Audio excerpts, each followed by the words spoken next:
Okay, so as usual, let's start with how we are doing.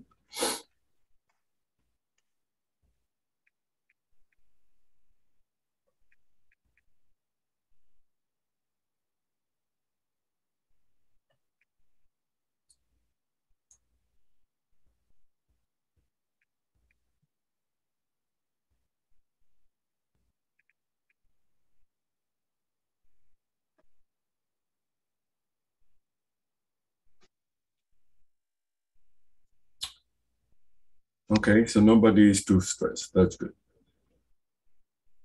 All right. So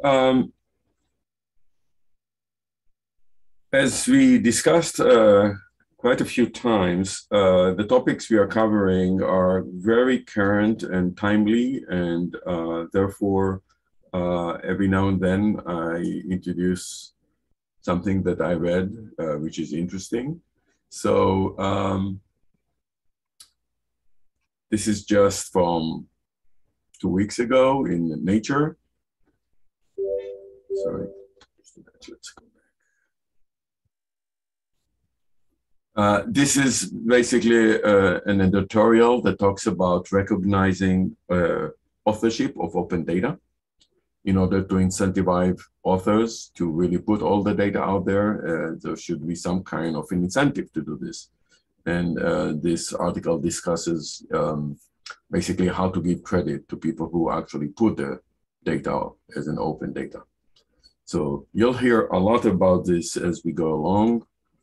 And here is something from Science, and this is from a week ago. So this is about actually sites that allow you to pay the money, and then you get your name added to the author list. So we are talking about unethical behavior and misconduct. Apparently, there are some Russian sites where you can do this. So this article discusses this. Hopefully, you will never consider to do this. In the early days, about 2 decades ago, 15 years ago, there were a lot of scams in India and China where people would pay money and get their names on papers. So somehow we need to figure out a way to stop that. I guess it's the same kind of things that Elon Musk is now thinking about Twitter and so on. In this very muddy environment, it's very, very hard to decide what is real and what is not. And therefore, just publishing in reputable, well-known journals, I think, is the best bet.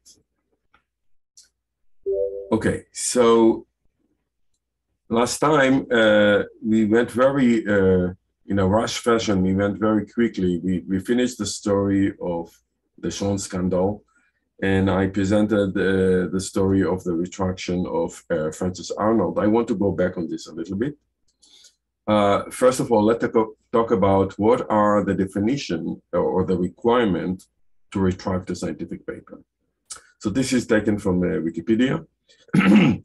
In academic publishing, a retraction is the action by which a published paper is in an academic journal is removed from the journal.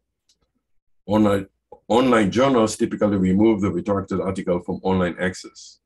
Much harder in the old way, when you had actually hard print and all the libraries had those issues bounded into whole volumes.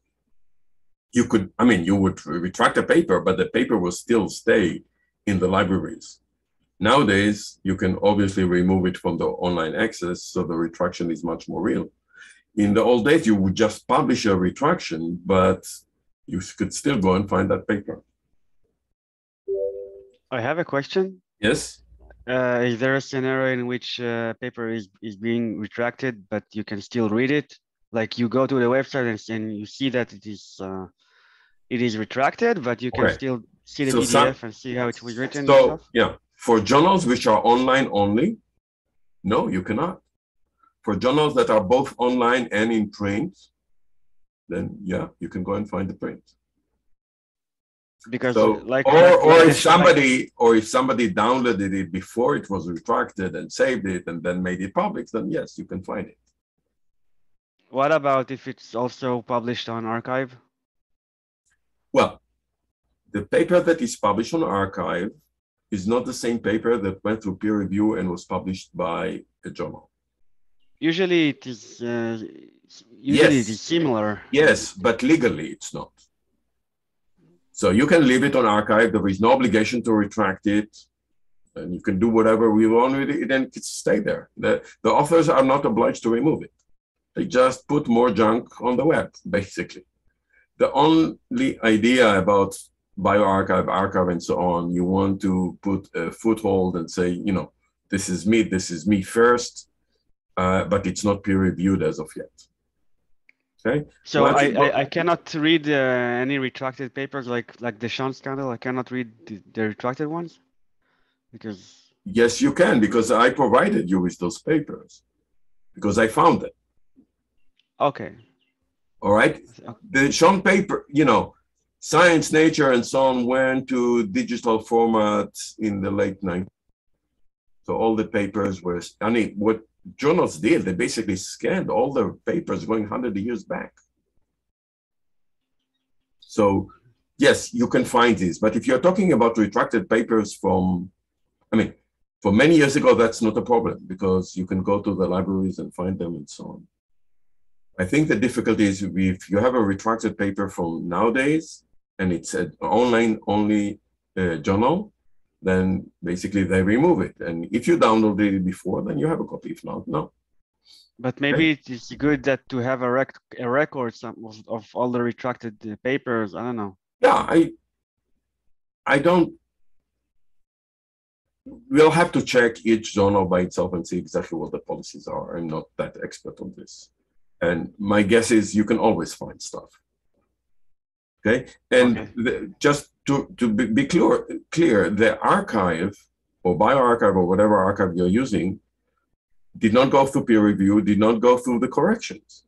So this is not a legal accepted paper. It's just posted by you and there is no legal obligation in any regard. So if the journal decides to retract, that's a journal issue. It's not the archive issue.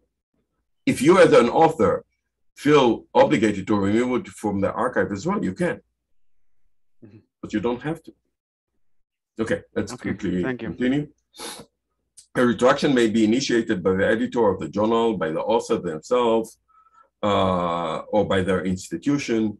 As we saw, in fact, Sean was not happy to retract the paper. The institution decided to do that. Retractions are in some cases accompanied by apologies for the previous errors,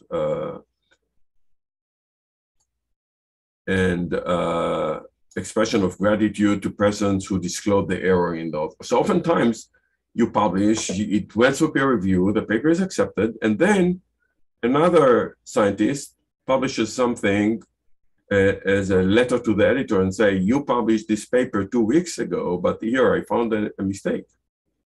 Although it went through peer review.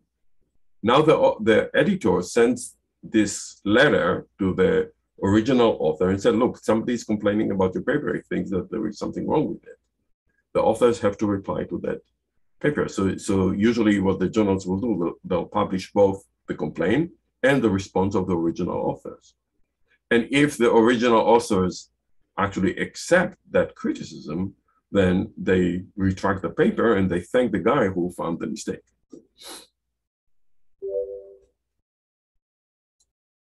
A lesser withdrawal of content than a full retraction is a correction or erratum, and this is much more common. Obviously, if you just have a small mistake, one figure, you know, one error bar, one whatever, something was mistakenly replaced, or you misrepresented a simple fact, but it doesn't really change the overall conclusion of the paper, and everything is still valid. Then you just publish an erratum, and that's okay. So most common reasons for retractions are retraction due to fraud or misconduct, and we covered that for the last 2 meetings. Retraction due to error. And interestingly, you can look at Retraction Watch. There is a blog where people really follow very carefully about retraction. So it's actually a fun read to see what's on this blog. So we covered, but very quickly, this case of the retraction by Frances Arnold. And by the way, if you don't know, she's now advisor to Biden. She's in this White House Scientific Advisory Board, or whatever it's called. Very established, very impressive woman. Nonetheless, when she was busy getting her Nobel Prize, her postdoc published a paper with her signature, stamp on it, and submitted it. And later on, they discovered that there are no notebooks, and the original data cannot be found. Very similar to Sean's story. Okay, so that's a paper. And it was published, look at this, it was published May 19. So I guess it was submitted. Do we have the submission date on here? No, you cannot see. But it was submitted, I don't know, somewhere between September and December of 2018.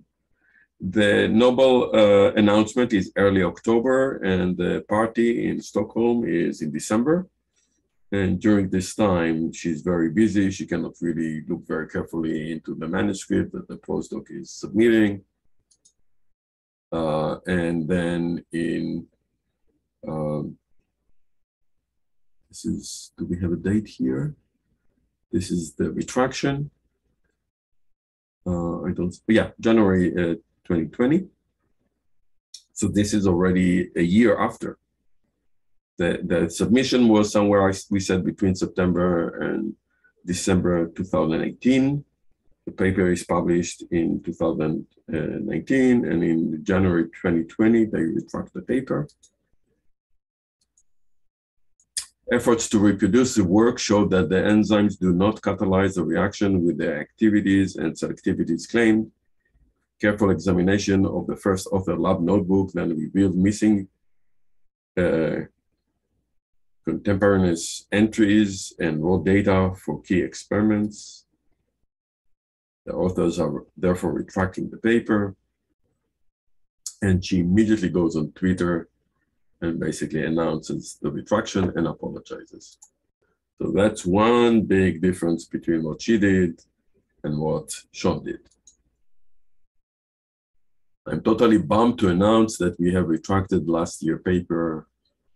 The work has not been reproducible. It is painful to admit, but important to do so. I apologize to all. I was a bit busy when this was submitted and did not do my job well.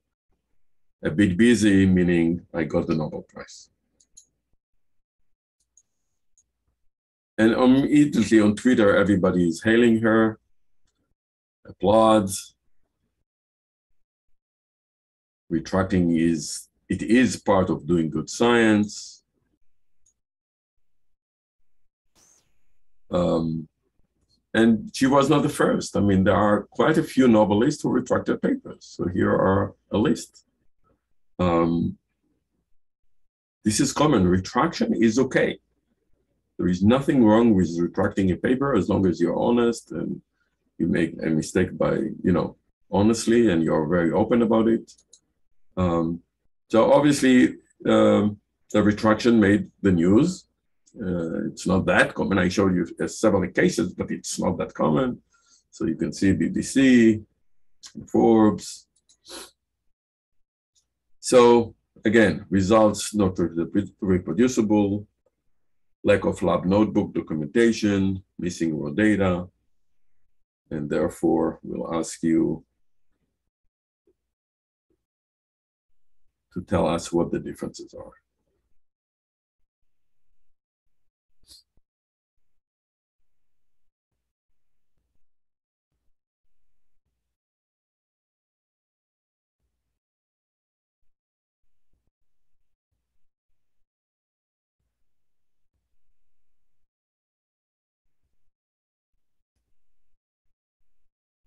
No one?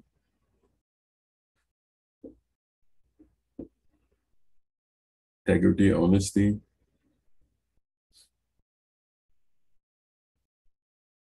She admits a mistake. She's transparent. Yeah, this is all correct. And that makes the difference. Okay, so let's continue.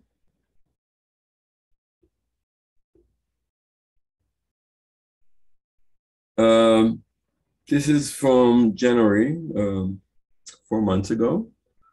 Now journals are getting very sophisticated. They are using AI to find plagiarism and manipulation with data. This is a piece about screening all kinds of images, especially in biology.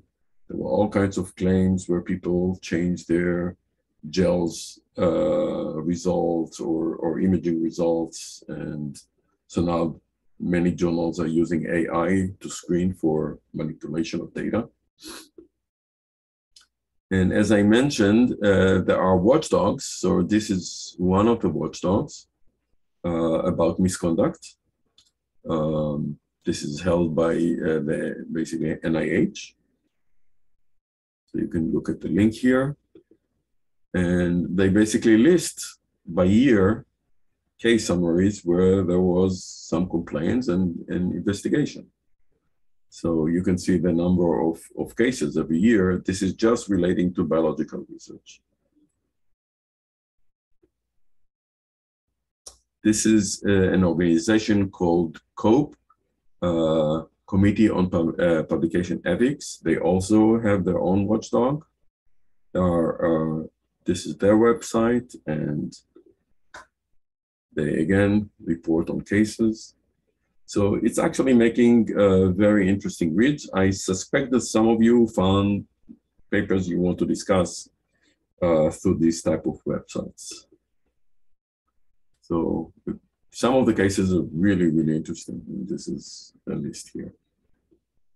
Okay, so that's what I had to finish up with. And let me stop sharing. And what we'll do from now on is you guys are going to present. And I'm going to allow Reut to share her screen. And I really appreciate Reut coming first, because it's always, you don't know exactly what to expect. And for the rest of you, as you hear more and more of your fellow student lectures, it will be easier to really tune in and adapt. So thank you for being first. In general, I expect you guys to speak for about 20-25 minutes and leave plenty of time for questions, because I want this to become a discussion. Any questions to me? Yes, hi. The name is wrong. My name is Zev. This is my wife's machine, so that's okay. Yeah. Good evening, Zev. Yeah, my name is Zev. Can I present also today my presentation, please? If there's only one person who's presenting. It's fine with me. Yeah. Okay, thank you. Any other questions? Reut, are you ready? Yeah, I'll share my screen. Yes, go ahead. Okay, everyone can see it? Yes. Okay, great. Okay, so my name is Reut. I'm a PhD candidate in the engineering faculty. And today I'm going to talk about He Zhenkui, a Chinese researcher, and his unpublished work, Birth of Twins After Genome Editing for HIV Resistance. Let's start with the story. He Zhenkui was an associate professor at Southern University of Science and Technology in Shenzhen, China, and he created the first gene-edited babies in 2018. His official goal was to create HIV-resistant babies for couples that consist of father who is HIV carrier and a mom that doesn't have HIV. To this end, he used gene editing tool called CRISPR, and he wanted to disable a gene called Ccl5, which involves in the HIV infection. Theoretically, disabling the Ccl5 gene should lead to the development of HIV-resistant babies. Sounds great up until now. Following his procedure, the gene-edited twins, Lulu and Nana, were born. He wrote a manuscript about it, and he tried to publish it in Nature and in JAMA, but no one accepted him. And later on, a Chinese court sentenced him to 3 years in prison and a large fine for illegal medical practice and fabricating ethics review certificates. And also 2 of his colleagues were sentenced as well for shorter time periods. According to the Chinese court, the 3 accused did not have the proper certification to practice medicine, and in seeking fame and wealth, deliberately violated national regulations in scientific research and medical treatment. They've crossed the bottom line of ethics in scientific research and medical ethics. Well, those are very harsh words. It's not common for us to see researchers who go to prison for their work. So let's try and understand what happened there. I will try to explain it this evening. But first of all, I want to give a little bit of scientific background, just in order for us all to be on the same page. Let's start with the Ccl5 gene, which is the gene that Jiankui wanted to disable. Ccl5 gene is the acronym for CC chemokin receptor type 5, which is a protein on the surface of white blood cells that involves in our immune system. Usually, it acts as a receptor for chemokines, which are communication molecules in the immune system. This protein is expressed on T cells, macrophage, dendritic cells, microglia cells, and it is also used by HIV virus, HIV type 1 virus. The HIV type 1 virus connects to the CCR5 receptor, and this is how it can enter our cells and attack our cells and infect us with AIDS. So CCR5 has many functions. There is a certain population in the world that have malfunctioning CCR5 gene. They have a mutation called delta 32 mutation, resulting in the genetic deletion of a portion of the CCR5 gene. Those people have this mutation naturally. When a person has 2 copies of the delta 32 mutations, AIDS type 1 cannot attack this person, and he's practically HIV-1 type resistant. However, a person that has only 1 copy of this mutation and 1 copy of the wild type, he is partially immune, which means that he's not actually immune, but if he catches HIV, the illness progresses slower, so he can get AIDS. By the way, AIDS, I assume that everyone heard this term.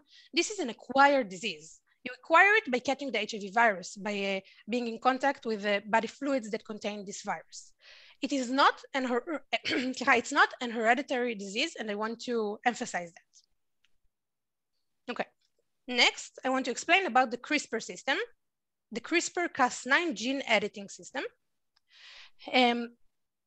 The CRISPR-Cas9 is a complex of a protein named Cas9 that can cut DNA and guide RNA. The guide RNA has a complementary nucleotide order that can connect to a DNA gene that we want to cut. That means that the guide RNA is kind of like our GPS that guides the Cas9 protein where to cut the DNA. I hope I made it clear. I hope everyone understands. So if our researcher wants to cut the CCR5 gene, he will give guide RNA with the proper nucleotide order, and the Cas9 protein will cut the DNA inside the CCR5 gene and hopefully will disable it. This is the purpose. This system is originated in the immune system of bacteria against bacteriophage, which is a virus that attacks bacteria. And since this discovery, we're trying to use it to our advantage, to do gene editing. This system has great potential and many labs are working on it. Well, so let's talk about our researcher. He says that he wanted to create healthy babies. He wanted to prevent babies from getting HIV. That sounds great. Who doesn't want to cure illnesses? So he wanted to take cells and cut the CCR gene, in order to create the common delta 32 mutation using CRISPR. So it is well established. This system, the concept of gene editing is well established. And in his time, many people were doing gene editing. They were doing gene editing in vitro and then implanting them into mice, gene edited cells into mice, and even into grown humans, which means that maybe what he's trying to do is not so crazy. However, the CRISPR system, despite its great potential, it has its challenges. And the system is not accurate enough yet. I mean, we want to believe that the Cas9 protein will cut the DNA only in the designated place. However, it's not always the case. It still has its challenges, and people are working on it. And it has great potential, but it's still not good enough. It still needs work. However, it has such great potential, and many people are working on it, as I said. So it raises questions. It raises the need for regulatory control in order to do it right. I mean, which cells should we edit? For which purpose? It raises a lot of ethical questions and legal questions that must be answered. The Chinese court clearly states, not just Chinese court, sorry, the Chinese Ministry of Science and Technology and the Chinese Ministry of Health clearly states that they're banning research, gene editing research to be performed in humans in vitro embryos after the 14th day of existence. And of course, that they are banning the implantation of those edited embryos in human uterus, which means they do not allow to edit genes in embryos and grow twins out of it. But He Zhenqiu did it anyway. He found couples that the father is HIV positive, the mother is not. He helped them do IVF, in vitro fertilization. Then he took cells from those embryos and edited them in order to cut the CCR gene to the delta 32 mutation. And he implanted those embryos inside the uterus, and the twins were born. So, is he wrong just by disobeying the Chinese law? I mean, obviously it's not okay it was illegal. It's not okay. However, is that the only thing? I'm going to show you today that things in his conduct and his behavior during this research were wrong, were misguided, and he has been doing malpractice. Well, as I said, this paper was unpublished. No one wanted to publish his paper, his controversial paper. However, parts of it were leaked. Actually, I tried to search the dark net for the entire paper, but I didn't find everything. But I found parts of it, and I also found parts and also found some forms that he gave to the parents, and the ethics forms and safety forms. And I want to take little pieces out of it and show you bad behavior. So let's start. First, this is a part of the informed consent, which is the form that the parents enrolling to the study are getting and supposed to sign to enroll to the study. And he states here that his project is for creating AIDS vaccine. He do not try to create AIDS vaccine and not AIDS treatment. He's trying to do gene editing study. And this is not stated clearly anywhere. He's fooling the parents. Next, in the safety document that's supposed to detail the risks in this study in order for the parents to take a smart decision if they want to enroll to this study, he do not detail any safety problems. He do not state the risks of gene editing at all. He just states that this clinical trial is based on earlier research in cell lines and human waste embryos, and also all sorts of legal stuff, but he do not state the risks clearly, or even not clearly. He doesn't state them at all. Next, in the ethics form, this is the form that he allegedly submitted, but then he said something good. Here, it's the first time that he's transparent about his intentions, and he states that in this study, we plan to use the CRISPR-Cas9 to edit the embryo. This is the truth, but it's the exact opposite of what he told the parents, as I said. So he was misleading them. And here there are no references to AIDS vaccine or AIDS treatment. Also, in this ethics form, he states that he's going to use many measures to prevent off-target mutations. Off-target mutations are you remember in the CRISPR when I said that it's supposed to cut only in one place where we tell it, but sometimes it cuts elsewhere? These are off-target mutations. These are gene editing that we did not want them to happen. So he says that he's going to use many methods in order to prevent that, which he doesn't. And also in the end of this ethics form, there are no signatures of the ethics committee, which is not common. Usually there are signatures. So we could say it's a malfunction of the PDF. However, it was apparently retroactively that it wasn't a problem, that there was a problem with the form, but not with the signature, which means they didn't sign it. They never signed it. Well, so now I want to show you some parts of the unpublished paper. Okay, first in the abstract, okay, he says that they use CRISPR-Cas9 to create the known mutation of the delta 32, and that they did it successfully. This is a great announcement. They successfully managed to create the delta 32 mutations in those babies. However, later on in the paper, they actually detail the gene editing that happened in those babies. In one embryo, 2 of the CCR genes were changed, however, not in the delta 32 formation. And in the other baby, only 1 copy of the Ccl5 gene was altered, and also not using the 32 mutation. And both of those babies were born. I mean, he inserted both of those embryos to the uterus, even though he knew one of them will not be HIV immune. Why would he do that? I remind you all that 2 copies of the mutation cause HIV resistance, 1 copy doesn't.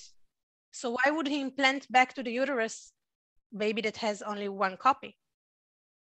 Let's think about it. Next, he states that during the IVF, the male sperm was washed thoroughly to remove infectious seminal fluid. AIDS is not a hereditary disease, as I said. However, the bodily fluid, the sperm fluid, could contain HIV. But there is a very common way to discard those HIV viruses from the sperm. This is called sperm washing. It is done all around the world during IVF for HIV positive people. So that means that those babies were not in HIV danger at all. They wouldn't have caught it genetically. They wouldn't have caught it from the sperm. They shouldn't have AIDS at all. So why should those parents enroll themselves and their babies to this AIDS vaccine study? Why should they edit the baby genes if there's no medical justification for that? So apparently, during this time in China, couples that had HIV, that were HIV positive, were not allowed to do IVF. They were not allowed to do in vitro fertilization. Therefore, this study might have been their last chance to do IVF. So they might have enrolled for the wrong reasons, the parents. Next, the researchers say that, let me say it differently, that he checked for off-target mutations, okay, those unwanted mutations, and he found just 1. And therefore, they conclude that this off-target genomic insertion might not impact any biological function. this sounds great. Of course, we don't want any unwanted mutations. However, in the supplementary of the article, they show sequencing of the baby's DNA after the babies were born. Okay, and yes, it was only after the babies were born. They took cells from each twin, A and B are the different twins, from the cord blood, from the umbilical cord, and from the placenta, and they wanted to check for mutations. By the way, why would he do that only after they were born? He inserted embryos to the uterus when he didn't know their genome. Okay, think about it. Well, after they were born, he checked for mutations, and he states that it's a success, that he found only one, and it's not a bad mutation. However, other researchers, other scientists that work with DNA sequencing can see in those results that he misinterpreted them, and the different cells in the same baby were edited differently. That means that those babies are mosaic. Different cells have different DNA. That means that when he says that the babies are HIV resistant, that he could destroy the Ccl5 gene, it might not be the case. It might be the case in one of the cells, in two of the cells, but not in the entire embryo. He couldn't check that by the time they were babies. This is really something wrong in his system, because when he edited those genes, he edited it for cluster of embryonic cells. That means that the CRISPR could have changed each cell differently, and it is shown in the grown-up babies. So both the Ccl5 gene wanted mutation could be different, but also the off-target mutations could be different. And this could affect their babies for the rest of their lives, because we don't know which mutations happen to them and what could be their effects. Next, he states very shortly, very briefly, about the ethics of the study. He says that the medical ethics committee from the Children's Hospital approved it. This is the paper that I showed you earlier. And he says that this study was registered with the China Clinical Trial Registry. First of all, regarding the ethics of the Children's Hospital, we saw that this paper had problems, as I stated earlier. And also, this hospital is saying that they did not approve the study. So he probably forged the study. And in addition, in the second approval at the registry, he did register this paper, this research, but he registered it in 2018, which was after the babies were born. That means that he took embryos, he edited their genes, and he gave birth to 2 babies, and maybe 3, actually. There are rumors that there is a 3 baby, without any ethical approval. This is not okay. And the last thing, the last piece of the paper that I want to show you, which I think is the worst, he says, we will perform HIV infection experiments to further confirm the resistance of each twin to HIV. That means that he altered those babies' genes supposedly in order for them to be HIV resistant, even though they had no medical need for that. But he did not check if they are resistant to HIV. And yet he calls his study successful. That is just wrong. Of course, I'm not saying that he should now infect those babies with HIV just to see if he was right, but he could have done it on the embryonic cells prior to the implantation in the uterus. So this is, in my opinion, the worst thing. So he says that he made HIV resistant babies. He didn't check it. He didn't have any medical need for that. So why would he do it? There are many theories on why should he do it. And I wanted to bring a major one to you now. It's a little bit out there, but bear with me. Remember the Ccl5 gene that he tried to eliminate in order to make those babies HIV resistant? Apparently, this gene is also taking part in cognitive functions. The people that has less Ccl5, they have better learning and memory abilities. They have better cognitive abilities, according to many, many papers. So is it possible that he tried to do human enhancement study? I mean, he wasn't trying really to do HIV study, because otherwise, why would he use babies that are not supposed to get HIV? Otherwise, why would he insert to the uterus a baby that has only one copy of the mutation? Perhaps this is what he was trying to do. There are many sources online regarding this theory. And if indeed this is what he was trying to do, and even if he didn't try to do it, even if it's only possible using CRISPR, it raises scary, important questions. Can we use gene editing to create better humans, whatever that would be? And if we can, should we? I don't know. Food for thought. And that's it. I hope it was interesting. I hope it made us all think about the potential of our systems, of our scientific systems. And that's it. Great, Will. Thank you so much. Again, I really appreciate you coming first. If you can unshare your screen. Yeah, sure. Terrific.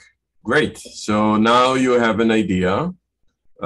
We spent 6 meetings to talk about doing science right. And this is a very, very clear and famous case of doing science wrong. And totally agree about all the big questions, the ethical questions. It opened up a huge debate in the scientific and in public discussions when it happened. I think he went to a conference where he announced the results first. And yeah, he announced it in the conference, yeah. Yeah, and well, 3 days later, he was arrested. Yeah, there was a huge uproar and immediately full of editorials in Science, Nature, everywhere. You know, Hitler tried to do that, right? And it immediately goes there. So very good start. Excellent. Let's open this for discussion. And you just turn on your mic and say whatever comes to your mind. I definitely want to hear what you guys think about this case. Does anyone know what happened to those 2 twins later on? As in, because obviously one of the issues, if I understand correctly, that the genetic mutations may, even if he was right and it did do what he set out to do, which I now understand it probably didn't, there's a very high possibility that it would have created other issues as a result of those genetic mutations. Are those children still alive? Did they survive 10 years? Does anyone know? Can I answer it? I mean, do you want? Yeah, sure. It's open discussion. Anybody can barge in. The names Lulu and Nana were Shemot B'duim. And those are not the real names. And in order to prevent them from being embarrassed and to keep their privacy, the researcher, Jiankui, was supposed to monitor them for 18 years, but then he went to jail. So I don't know if anyone knows who those babies are. So I have no informative answer for that.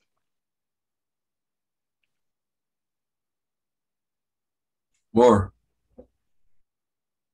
Really scary.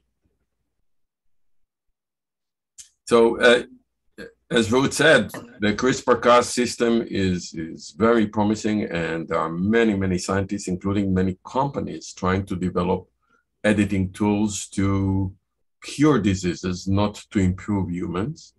But of course, if the technology has got to that level where it's authorized to be used in the clinic, and there are some clinical trials happening, mostly in, for example, treating blindness, where it's believed that you can target CRISPR-Cas more effectively without targeting other places in the body and so on.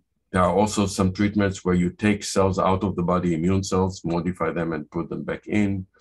All of these are currently clinical trials. Nothing is approved by NIH by FDA as of yet. But if the technology is getting to that level and it falls later on in the wrong hands. And nowadays, you know that we have some of the authoritarian regimes that do all kinds of things that we don't agree with that can be used to do something else. So I don't know, think about, I don't want to go into politics, but just think about. Actually, can I add to that, whatever you said about the regimes? Yeah. Actually, this morning I read about it and I didn't want to add it to my presentation because I didn't have any proofs for that, because I didn't see the actual documentations. I just saw articles about it. But there's a chance that the Chinese government was funding this research. And when it was being public, when there was this huge uproar, then they backed up and then kind of. Yeah, exactly. Yeah. So it's exactly what you're saying. But this is really, really very dangerous. More comments? If such technology exists, I think it's probably a matter of time until it's abused. Every technology in the past, present, and future that does something good also has some bad aspects, and there will always be people to find ways to misuse that advancement. So, you know, when we have progress in science and technology, it can be abused as well. And may I comment? Yes. Yeah. As far as I know, CRISPR was first founded in bacteria as a mechanism, as an immunity mechanism against viruses. So several years ago, I joined research with CRISPR-Cas in Weizmann Institute, and they used it in order to have another way to fight viruses, and even which are very hard to treat in humans and in general. And there is a very concerning issue in hospitals of bacterial infections that become immune to antibiotics. And this CRISPR might be able to help fight those even bacteria, not just viruses, and bacteria also. And if I remember correctly, this example of this Chinese researcher, if we may call him such, it was one of the main objections to those kind of research, because everyone put restrictions on this type of technology, even when we talked about the most basic E. coli bacteria. And I think this is the major damage that he has done. He took technology in. I don't think you're right. I think that there are still a huge amount of research and development trying to use this. I don't think it stopped it. It didn't stop, but think it was much more put into magnificent glass. So the scrutiny has been increased for sure, which is a good thing.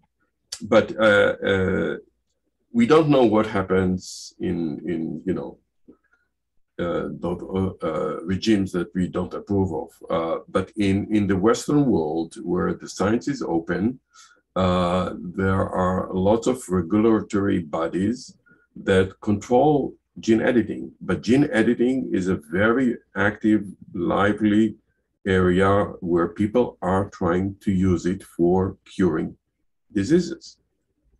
It's and developing vaccines and doing as many, positive ideas to contribute to civilization, to society. It's a very promising, very powerful tool. And off-target is one of the main issues, and people are trying to get much better specificity and activity and so on. It will happen. There is no question that it will happen at some point. And FDA will be very careful to approve small parts, bits by bits, to make sure that everything is safe. But it's going to happen. And once it's out there and it's a real technology that works, there is always the chance that somebody will misuse it. This is what happens with technology. more points? I have another question. Yes. Does anyone keep track of those babies' DNA? I mean, okay, so Ruth explained. I mean, they are not publicly open babies. No, but the Chinese government or we don't know. Else keep track of nothing published. Changes? Nothing. We don't know. I can tell you that there are real experiments happening in humans. Depends on, so some, and you can read about this in Science and Nature every now and then on some small group approved human experiments with gene editing, either terminally ill people or very severe genetic diseases where they try to save, babies that don't survive to adulthood or whatever. So there are some limited experiments happening in humans nowadays. And every now and then they announce success.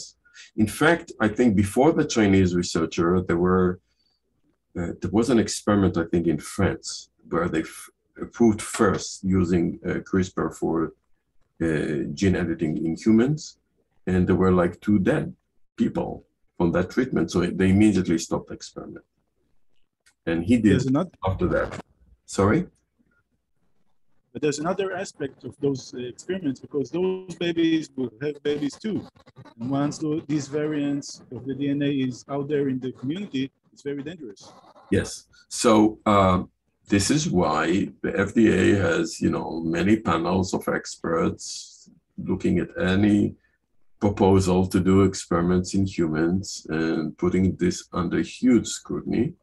And if it's done in a proper way, there will be a follow-up for the babies and their babies and so for sure. Can I comment? I mean, if you're saying that these genetic changes will follow to the next generation, but I mean, I think it's hard to say if it's good or bad. The definition of good or bad is it's really hard to define, whatever those modification may be. I mean, if you, I don't know, make some modification that, I don't know, cures all diseases or whatever, you could still argue that maybe it's not the best thing to do, or vice versa. Okay, so I don't know. It's a really interesting topic for sure, but. Yeah, and that's maybe like summarize the topic because we can discuss this forever. If you read the 3rd book of Noah Harari, he talks about us humans stop being humans, sapiens, and becoming something else. Think about if we discover an intelligent gene and we want to enrich. It becomes very, very scary. So obviously, treating genetic diseases and removing genetic diseases can save a lot of suffering. Nowadays, you basically advise the parents not to have kids. Actually, I have a friend, a very famous scientist, used to be in Harvard for many years, Sunny Z, founder of the single molecule biophysics field, did beautiful work, moved to China, got huge amount of money, built a big institute. And he screens embryos from parents that have genetic diseases and keep only embryos that are okay. So if you have 2 recessive parents on a particular gene that manifests as a genetic disease, there is a very, very small chance that one of the embryos will be okay. He sequenced the DNA of embryos and basically killed the embryos and just keep 1 in 10 that will be a healthy baby. And these parents now have a chance to have babies. Is this good or bad? This is allowed in China. He's playing God. It used to be that we had people with mental disabilities because of genetic diseases. And that was accepted in society. Later on, families were screened and then in the Haredi community, they do screening nowadays, and they decide who can marry whom in order not to have defected babies. Is that okay or not? And the next step is, let's fix them. Is that okay or not? And eventually, if we do this enough times, maybe we can remove those defects from humans altogether. Why is it so different? Why is it so different than giving someone an antibiotic to clear up an infection? Well, I think people are very afraid of the concept of changing the genome to get enhanced humans, or, I mean, I think we are, as the Jews, coming out of the Holocaust. Mengele did some horrible experiments. We're not talking on taking someone against their will and forcing our experiments on them. As scientists, but who to decide? But those are such heavy ethical issues. Who is to decide what's right and what's wrong? Coming from religious background or coming from scientific background, and people will come to different conclusions. Those are so difficult questions. So when you set up committees, you try to represent the whole population and hear all ideas. I don't think we have good answers. I don't think those type of issues are resolved. We slowly advance our tools, our science. And at some point, I think we will not be able to stop this. It will happen. Hopefully with enough brakes and controls. But once the technology is really advanced and working and good, people will start to use it. That's my prediction. And I cannot tell you, but it goes back to yes vaccination, no vaccination to COVID. Same type of question.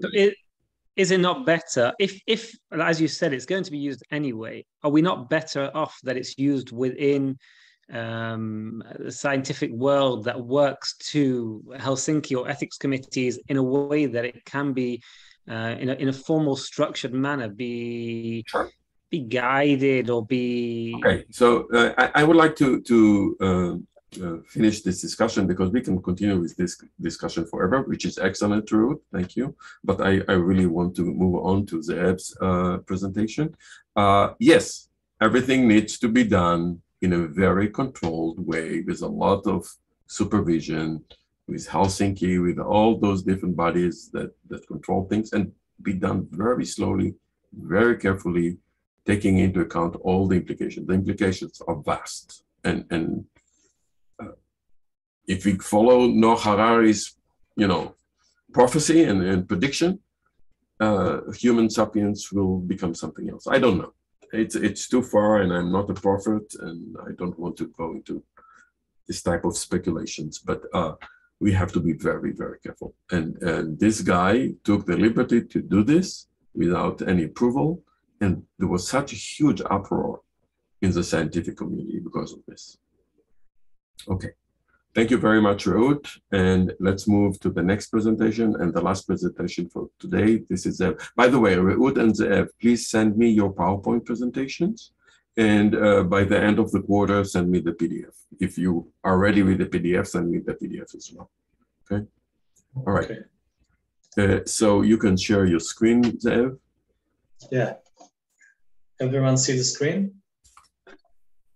Yes. Okay. So hi everyone, my name is Zeev, and I'm PhD candidate in the engineering faculty in Bar-Ilan.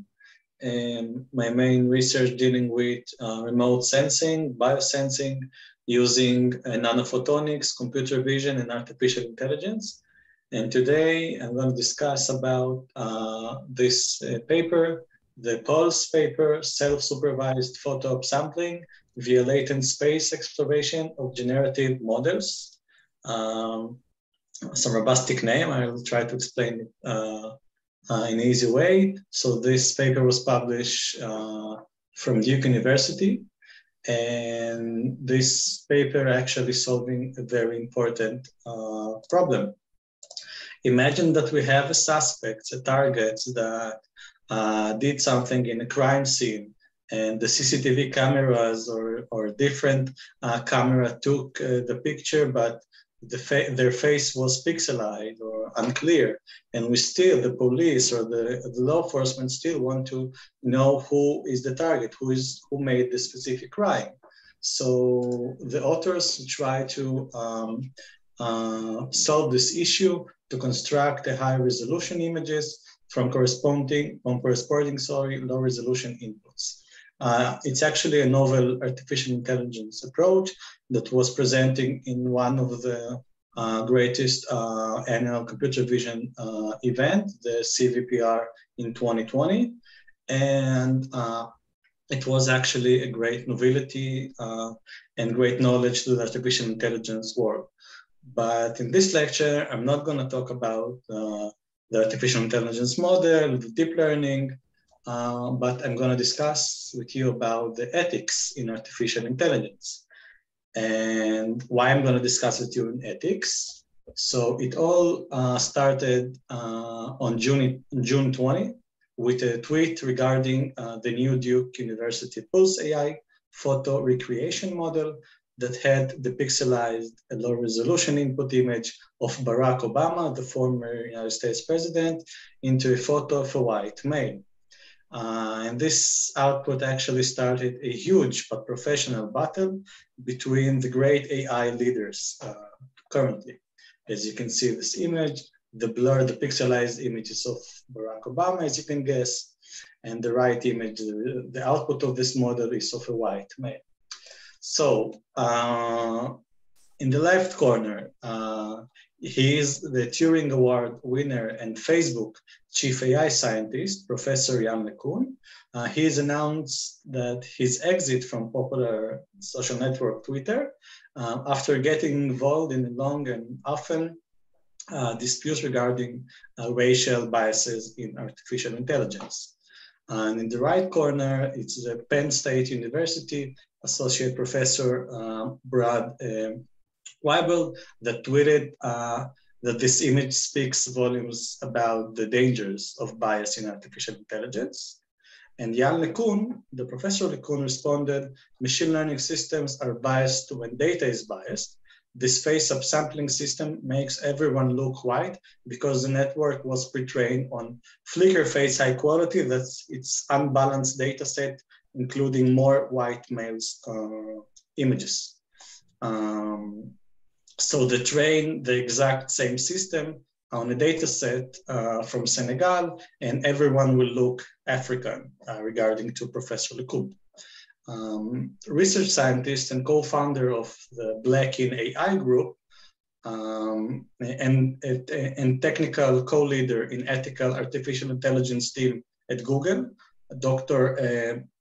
Timnit Gerbu, she tweeted in response, I'm sick of this framing, tired of it. Many people have tried to explain, many scholars listen to us. You can't just reduce harms caused by machine learning to data set biased. So you can see actually the original tweets in Twitter.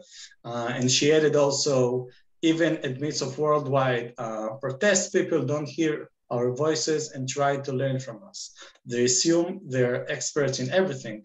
Let us lead her and you follow. Just listen and learn from scholars like Rua Benjamin. He's associate professor of African American Studies in Princeton University.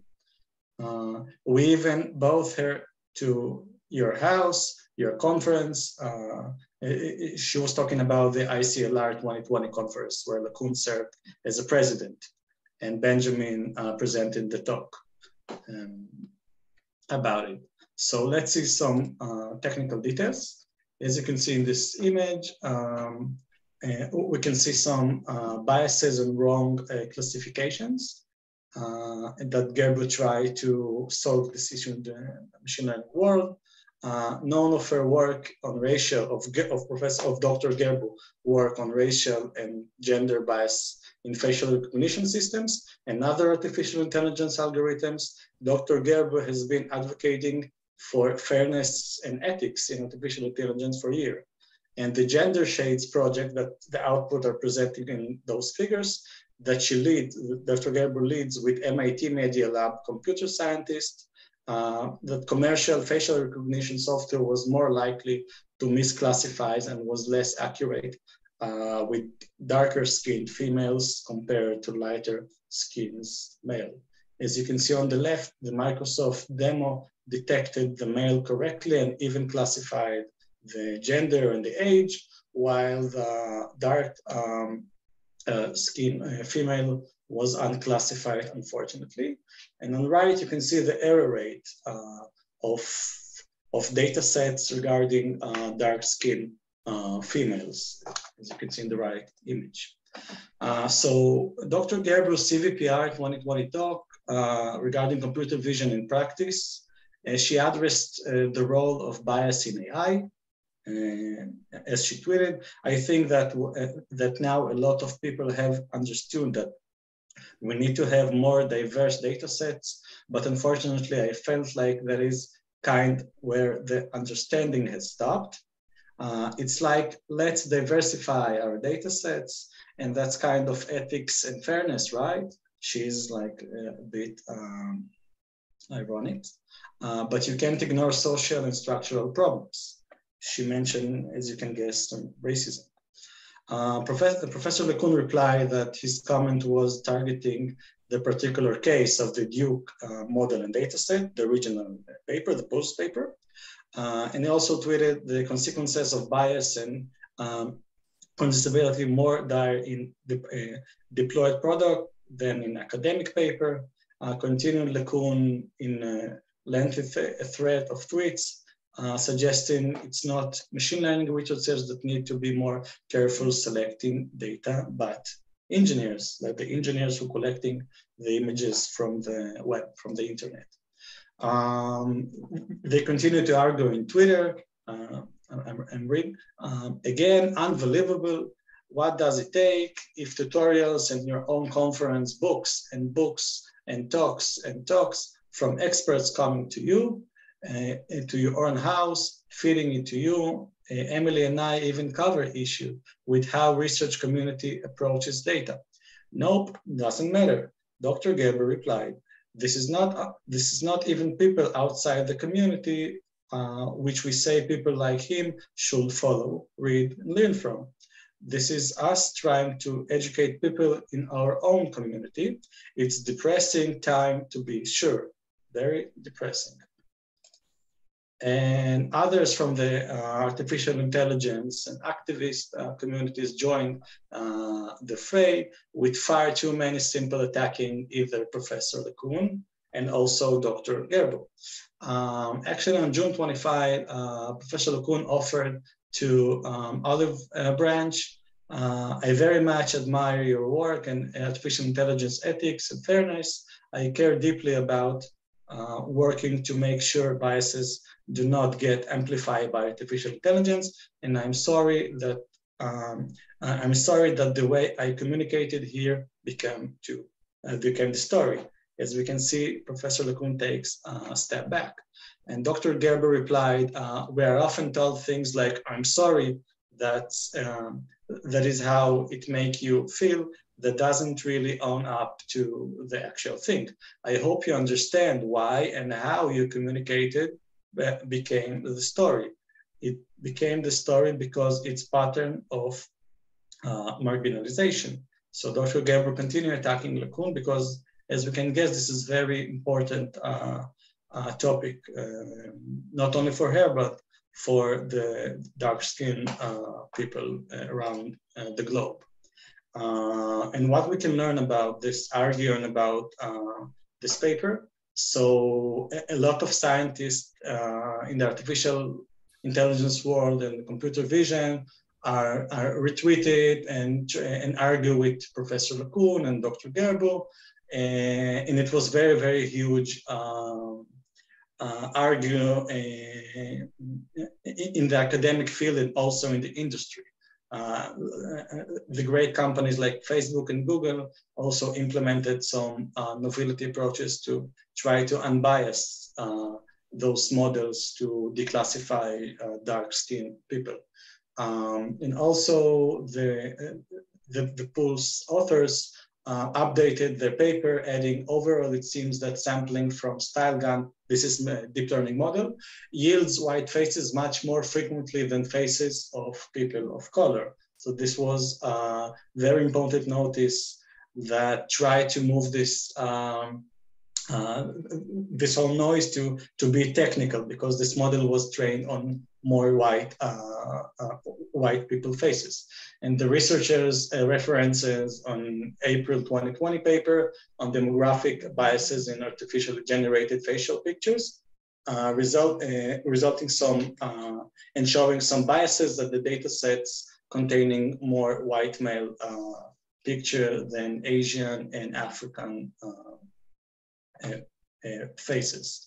And also, Dr. Gerbo added a new topic with the name of model card framework, that is its goal to provide benchmark evaluation in a variety of conditions, such across different cultural, demographic, or phenotypic groups, for example, race, geographic location, sex, and etc.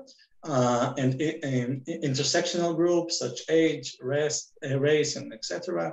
that are relevant to the intended application domains.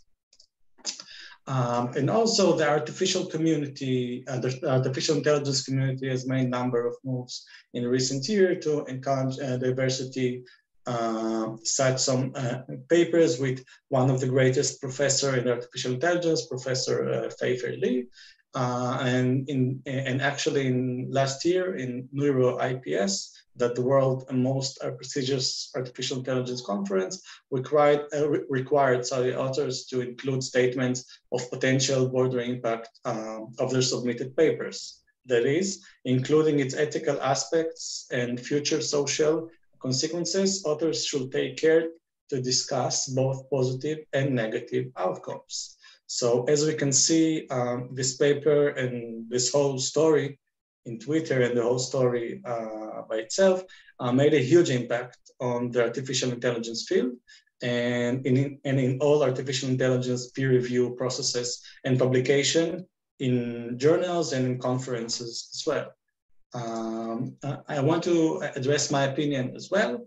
As you can see in the left image, after training some more epochs and retrain the model, we can see that Barack Obama's input outputs a black male,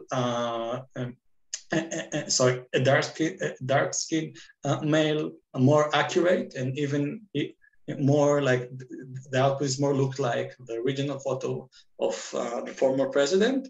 And as we can see in the right image, in the right figure, that our data sets, not only in the facial recognition problems, are not biased. As you can see that we have most of our images from white skin persons, but this problem is a huge problem in the whole computer vision world with unlabeled and unbalanced data sets that allows to the model be more biased for the specific classes that containing more images, more data. And last, of course, if you keep smile to the technology will smile you back. As you can see, we ran some funny examples, but you can see that not whole academic outputs are really and will work correctly in the industry. We have to take care about how we read and how we implement in our systems the academic paper outputs and take everything in proportion. That's for me. Thank you very much. Great. Thank you. Well, we had two examples for presentation. We'll open this for discussion in a second. Thank you, Zev. Again, please send me the PowerPoint. Just one comment for myself. Obviously, any AI neural nets, you put garbage in, you get garbage out. It really depends on what you train the system with. It's very different than solving an inverse problem with some constraints, it's maximum likelihood or other things. But when you just have a simple neural net and you train it, whatever you get out is as good as what you trained the system with. So, and if it's biased, it's biased. So no big surprise there. But yes, it did create a huge social outcry, and hopefully we can do AI better because of this. Open for discussions, comments.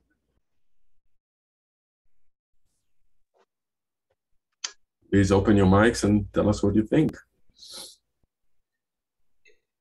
If I can ask or a bit raise a point to discussion, at least in genetics, there are a difference between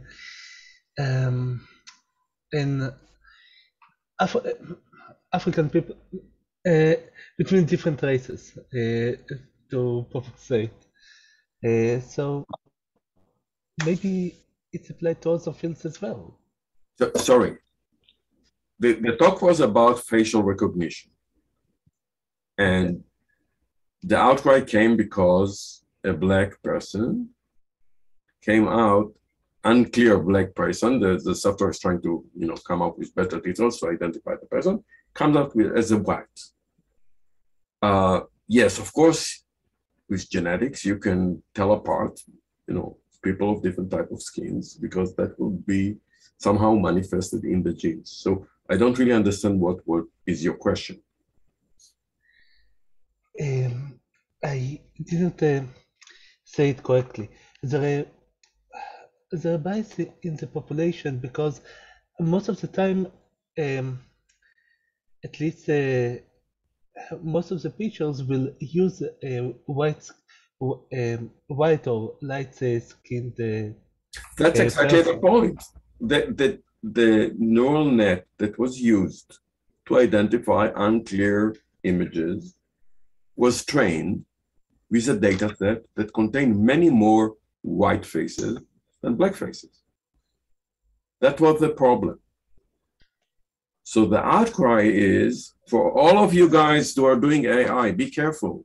When you train your systems, have a fair representation of the whole population as your data set that you use for training. That's the issue. I can give another example. Of course, people are different, but the point is that the people who published the paper thought that they trained the neural net properly because they have huge number of faces scanned and used to train the neural net, but it wasn't a fair representation. So when you put garbage into your neural net, you'll get garbage out. If you put only white faces and you put a black person there, you'll get a white person out. May I comment? Yes. Naively, it seems like a mistake. I mean, I'm sure that if they knew their data wasn't, good for sampling, was biased. No. So they would probably do something about it before using it. Yeah. So it's not clear that there was any malintention. But what came out of this is, guys, you better think about this before you do this. Make sure that your data set that you are using for training are fully representing the population. Imagine now that you go all the way to a product that the police is using to identify people and arrest them because of burglary, whatever, where you have cameras, gas stations, whatever. And it's biased. So it will always pick only black people. There is also you have to be very careful. Yeah, there is also another big problem with different data sets that called Chicago population, Chicago target data sets, that the goal of these data sets is to try to classify the suspect. Let's say the input is a portrait image and the output should be how the probability of this person to be a suspect in something. And dark-skinned people, the probability of dark-skinned people was much higher than white-skinned. Which in fact, if you look at the crime rates in the US, yeah, unfortunately, that's correct. But still, the tools that you apply, it's a real technology, and you're using it, can create huge social injustice. So you have to be very careful in applying the tools. That's basically the outcome of this paper, and I'm sure it was done innocently, but it's very obvious. It's very clear. I think in terms of the science here, nothing is new. Neural nets are stupid. There is nothing smart in them. They are as good as your data training set. That's it. But it started a real social discussion about biases. And you better train your neural nets not to be biased. But it's not new, because in almost everything in science and medical textbooks, everything has been demonstrated on white skin, for example, so that surgeons, for example, don't know how to do the same surgery. They can't identify the same skin diseases or things on black skin. It's the same thing. It's across all fields. Here, I think it's just adding to the completely existing and ongoing police. Yeah, it goes back to history. It goes to imperialism and colonialism and slavery and people who had the upper hand and exploited other subpopulations. Wrote the books and trained the doctors, and nowadays set up the data sets for training. So a lot needs to be done in order to have a flat energy landscape. The energy landscape is not flat, and society needs to improve itself. And the more we are aware of this, the better. And it touches almost any field. So yeah, I totally agree with you. AI is only one manifestation of these disparities. Zev, it was a really good talk. I just wanted to ask, they're not actually trying people based on images alone, right? No. I'm sorry for barging in, but obviously it's just an aid tool, right? Let's say police is using it. You still need to bring evidence to the court, right? But you arrest people based on this, or at least you bring them for questioning. But if you are doing this at very high rate, because the software tells you it has to be black, then you arrest more blacks than you should. Yeah, in Israeli court, forensics evidence are not valid to, Is AI face recognition recognized anywhere as legal in courts, to justify? Yeah, in Israel, I don't know the law. Yeah. From my knowledge, in Israel, it's not at all. Even if AI model classified you as the killer or something, the court. I think it's just an aid to do the investigation, basically. Yeah. But I wish to add one more comment and to try to move this discussion from social discussion to academic discussion. I don't agree with Professor LeCun's comment that data engineers must collect smarter data. I appreciate Professor LeCun very much, and I'm following him in some social media frameworks. But we as researchers and data scientists, we have to know that let's say from the kindergarten, the first step before we're trying to solve problem is to doing data exploration after we collect the data, of course. And if those researchers who published this manuscript was doing the data exploration process correctly, actually in this stage, they should see that their data set is unbalanced. They have more white male images than dark skin males or females images, and it should affect their results. And if they didn't care about it, it's a huge problem. So this is why I think Professor LeCun's comment is wrong, and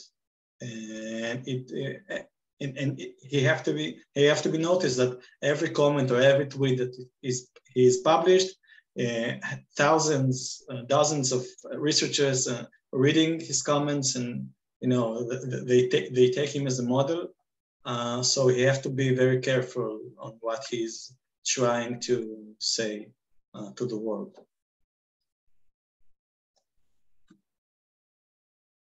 Okay, more questions? Okay, if not, we'll stop here for today. I remind you, there is no lecture next week. We'll meet in 2 weeks' time. For the people who were moved, please put yourself in the new slots. And have a good evening, everybody. Bye-bye. Bye. Goodbye. Thank you. Bye bye. Thank you. Thank you.